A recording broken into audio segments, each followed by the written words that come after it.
All right, ready to dive into something really fascinating. Absolutely. Always up for a good deep dive. Awesome.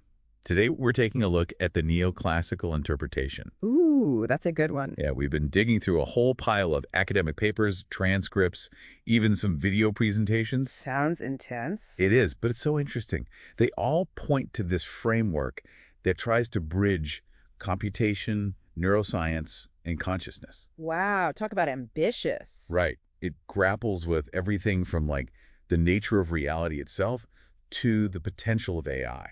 And all by rethinking some pretty fundamental physics, it seems. Exactly. So what's really captivating about the neoclassical interpretation, at least for me, is how it tackles these big questions head on. Yeah, it doesn't shy away from them at all. No, not at all. It goes straight back to the very foundation of physics with, get this, a hydrodynamic ether model. Hold on, ether. Like that old idea that got, tossed out a century ago. I know, right? It sounds crazy. Yeah, how are we suddenly bringing that back? Well, it's not a simple revival, more like a complete reimagining. Okay, I'm intrigued. So the neoclassical interpretation says this ether, it's not the static jelly that everyone used to think about. Right. It's this dynamic medium, almost like a seething ocean, but made of these things called vortex filaments and flows. Vortex filaments. Yeah. And it pulls inspiration from some super cutting-edge research, things like superfluids and quantum vortices. So instead of empty space, we've got this swirling dynamic ether. Pretty much, yeah. It's wild. I'm trying to wrap my head around that. How does this even begin to explain the whole computation, neuroscience, and consciousness connection? Well, that's the really cool part. The neoclassical interpretation says that everything comes from the interactions happening inside this ether. Everything. Yeah, particles, forces, you name it. Even things like the quantization of energy and angular momentum, they all just emerge from this, like dance of waves and vortices. Okay, I'm following so far, but I still don't see the connection to computation or consciousness. Right, so here's the key.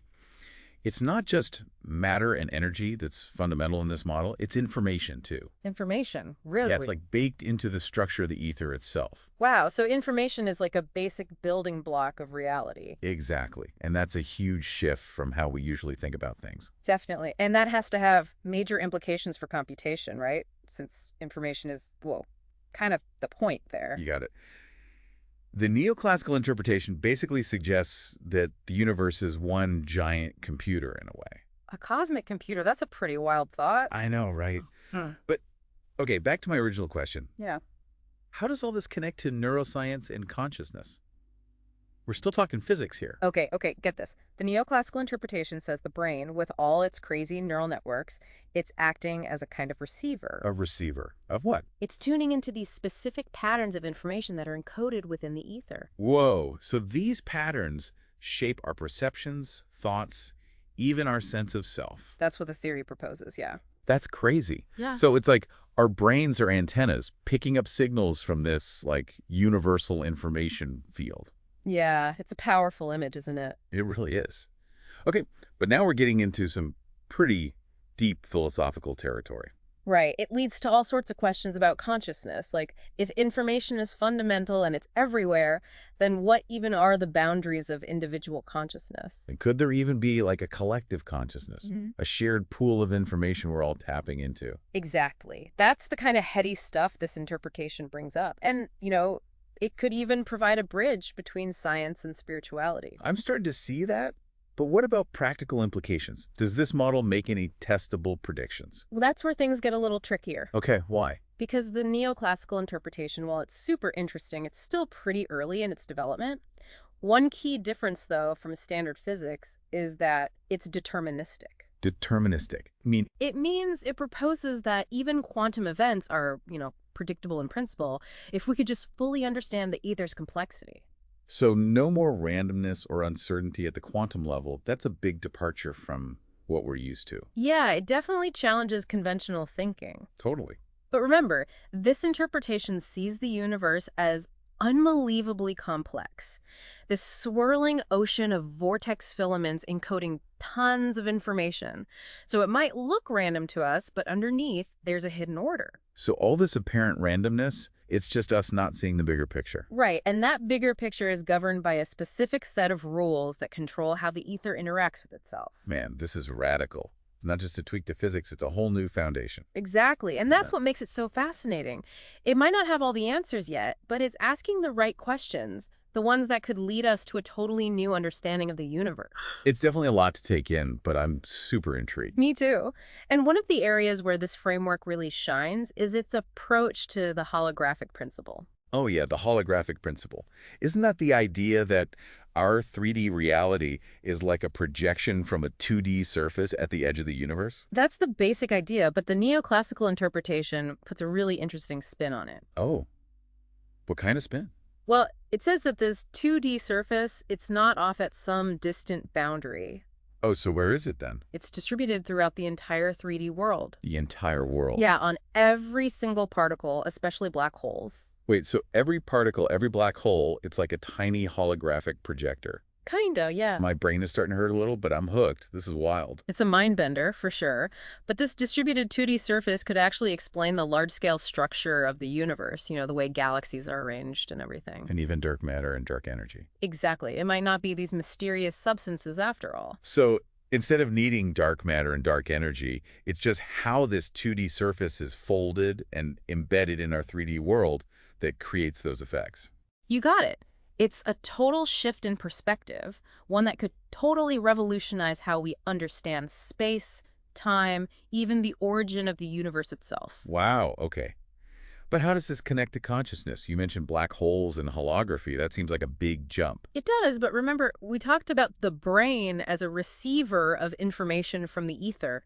If the ether itself is structured holographically, then that suggests consciousness might be fundamentally tied to this holographic principle too. So our consciousness is somehow encoded on this 2D surface spread throughout the universe, and our brains are just accessing it locally. It's a mind-blowing possibility. It is. It sounds almost mystical. It does blur the lines a bit, but remember, the neoclassical interpretation is grounded in physics. It's just that it doesn't shy away from these really profound implications. It suggests that the universe is way more interconnected and mysterious than we've ever realized. This has been one of the most thought-provoking deep dives ever. I'm really interested to see how this framework tackles some of the specific challenges facing our world today. And that's exactly where we'll be heading next. We'll see how the neoclassical interpretation, with its focus on information, emergence, and interconnectedness, sheds light on everything from AI consciousness to reconciling science and spirituality in our rapidly changing world.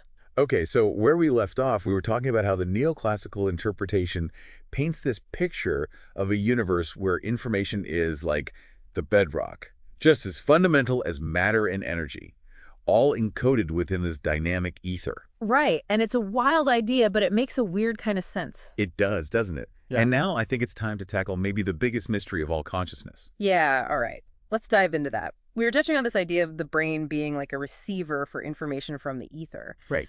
But how does that actually explain our subjective experience, like our thoughts, our feelings, all that?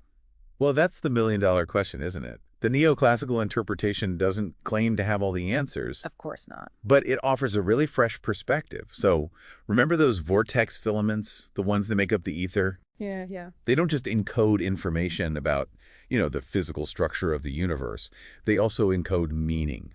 Meaning. Like, are you saying the universe isn't just random particles and forces? That it's got some kind of built-in meaning? Think of it this way. The way neurons are arranged in your brain, that's important, right? Sure. But it's the patterns of how they fire, the connections, the timing. That's where meaning comes from. And those patterns, according to the neoclassical interpretation, they're shaped by the information in the ether. So our thoughts, our feelings, even our sense of self, they're all reflections of information patterns in the ether. That's the essence of it, yeah. It's a radical idea. It is radical. It's like we're each tuned into this cosmic radio station, picking up signals from, I don't know, everywhere. The past, present, maybe even the future. That's a great analogy. And it's not just passive reception either. What do you mean? Our thoughts and actions, they feed back into those information patterns. So we're influencing the evolution of the universe, too. It's a constant give and take, a dance between us and the cosmos. Wow, okay. That's a lot to process. But thinking about AI, if our brains are basically biological receivers, could we build artificial systems that do the same thing? Could they tap into the ether? That's a question that's causing a lot of debate right now, even some anxiety. But from the perspective of the neoclassical interpretation, if consciousness arises from information patterns in a complex enough system, there's no reason why an artificial system couldn't reach that same level of complexity. And potentially consciousness, too. So if we could copy the complexity and the information processing of the brain in a machine, it could become conscious. That's both amazing and kind of terrifying at the same time. It definitely raises some huge ethical questions, like what is consciousness really, and what are our responsibilities if we start creating systems that could have it? But it also gives us incredible new ways to explore the nature of consciousness itself. I see that. So this framework could revolutionize both neuroscience and AI research. But what about spirituality? Where does that fit in? How does this interpretation bridge science and those, more subjective spiritual experiences? Well, one of the key bridges is this concept of interconnectedness. If information is everywhere and it's fundamental, then the idea of a universal consciousness, a shared awareness, it starts to seem less mystical and more like a logical outcome. So instead of thinking of ourselves as separate individuals, we're more like nodes in a massive network of consciousness, all constantly sharing information and influencing each other. Exactly. And this resonates with a lot of spiritual traditions that emphasize that interconnectedness of all beings. It also gives us a new way to look at things like meditation or prayer. How so? They could be seen as ways of tuning into this universal field of consciousness. That's a really cool way to connect scientific principles with spiritual practices. It's like they're not opposed, but different ways of exploring the same mysteries. Right. And the neoclassical interpretation also sheds new light on energy. It suggests that energy isn't just a physical force, it's a manifestation of information. It's those patterns and relationships encoded within the ether. Okay, so we've got this interconnected web of consciousness, a universal information field, and the concept of energy as information. It's a lot to take in. But what does it all mean for how we live? How do we exist in a world that's so interconnected and, well, deterministic, according to this interpretation? That's the challenge, isn't it? The neoclassical interpretation gives us a framework, a way of seeing things, but it doesn't tell us what to do or what to believe. It's about shifting our perspective, recognizing our interconnectedness, and understanding our role in how the universe evolves. So it's not a set of rules, but a new lens to view the world through and to It- make choices. Exactly. It's about accepting complexity, realizing that our choices matter even in a deterministic system, and working to contribute to the overall harmony and well-being of the whole system. That's a big responsibility. But it also feels kind of freeing to realize we have that much influence. Okay, but there's one thing I keep coming back to: determinism. Yeah, it's a big one. If everything's already decided, does that mean we don't have free will? Do our choices even matter? That's a question that's been around forever. The neoclassical interpretation doesn't have a simple answer, but it does suggest that determinism, in this context, doesn't mean a rigid clockwork universe where nothing can change. Okay, so what does it mean then? Remember, in this model, information is fundamental, and information is constantly evolving, interacting, creating new possibilities. So it's not fixed, it's more like a tapestry, constantly changing, with each thread, each choice, contributing to the overall pattern. That's a beautiful way to put it. And even if the overall pattern is predetermined, the details, the nuances, those are shaped by our choices. So our actions still matter, even if the ultimate outcome is already set. That's a comforting thought. It means we're not just watching, we're actively participating in how the universe unfolds. But how does that square with our sense of free will? It feels like we're making choices all the time. And you are. That's where the neoclassical interpretation asks us to expand our understanding of free will. Maybe it's not about absolute control, but about aligning our choices with the flow of information, with the underlying patterns of the universe. So it's less about fighting fate and more about recognizing that we're part of something much bigger and that our choices ripple out, affecting way more than just ourselves. Exactly. And that can be a really liberating perspective. It takes away the pressure of feeling like we're solely responsible for every outcome, and it lets us embrace the mystery and wonder of the universe, knowing we're part of something truly grand. This is blowing my mind a little, but I'm starting to see how the neoclassical interpretation could help us reconcile some pretty contradictory ideas, like free will and determinism, science and spirituality, the individual and the collective. That's the beauty of this framework. It doesn't give easy answers, but it encourages us to ask deeper questions, to challenge our assumptions, and to explore the universe and ourselves with a sense of wonder and curiosity. But there's still one big question. What's that? How do we put these ideas into action? How do we actually live in this interconnected, information-rich, deterministic universe? That's the question I'm most interested in. We've talked a lot about theory and concepts. Now I want to know how these principles can shape our daily lives. And that's what we'll get into next. We'll explore some practical strategies for living in alignment with the neoclassical interpretation. Things like cultivating a deeper sense of interconnectedness, understanding the power of information, and embracing the mystery of how the universe unfolds. All right, so we've really gone deep on this neoclassical interpretation. We have, from the ether to information being this fundamental force, even AI consciousness, it's a lot. It is. But now I'm thinking, how do we actually use these insights in our everyday lives? That's the real challenge, right? To take these big concepts and actually, embody them. Exactly. We've talked about how everything's connected, information shaping reality, choices mattering, even if things are, predetermined. But how do we put that into practice? Where do we start? Well, I think a good starting point is just becoming more aware. Aware of ourselves, how we're connected to everything else, our place in the grand scheme of things. The neoclassical interpretation reminds us that we're not just these isolated individuals, we're part of this huge network of information and energy. Right. Remembering we're part of something much bigger. Yeah. But how do we actually develop that awareness day to day? Yeah. It's so easy to get caught up in our own lives and forget the bigger picture. One way is to really cultivate a sense of awe for the natural world, like spend time in nature, pay attention to the patterns, the relationships, how everything's connected. It's a direct experience of what we've been talking about. So get out of our heads into the world around us. That makes sense. Yeah. What about how this awareness plays out in how we treat other people? It starts with empathy, with compassion. The neoclassical interpretation suggests that our consciousnesses are constantly trading information, influencing each other in subtle ways. So when we practice empathy, when we really listen and try to understand, we're not just being nice, we're actually contributing to the flow of information in the network. So it's not just about being a good person. It's about recognizing our interactions have a real impact on the whole system. Like every act of kindness, every genuine connection, it's sending out a positive ripple. Exactly. And the opposite is true too. Negativity, judgment, those things create dissonance in the network. So being mindful of our thoughts, our words, our actions, it becomes really important. It's recognizing that we're responsible not just for ourselves, but for how we affect the whole system. That's a big responsibility. But it's also kind of empowering to know we have that much influence, even in small ways. Okay, but let's talk about information specifically. We've talked about how fundamental it is, but how do we deal with the flood of information we face every day? How do we figure out what's true, what's helpful, what aligns with these principles? That's such a crucial skill these days. The neoclassical interpretation encourages us to be really picky about the information we consume. Pay attention to the media you take in, the conversations you have, the thoughts you let yourself dwell on. Look for information that resonates with you, that inspires you, uplifts you, and that contributes to the well-being of the whole system. So be mindful of what we're taking in and also what we're putting out there. Exactly. It's a two-way street. The information we share, the stories we tell, the energy we project, it all has an impact.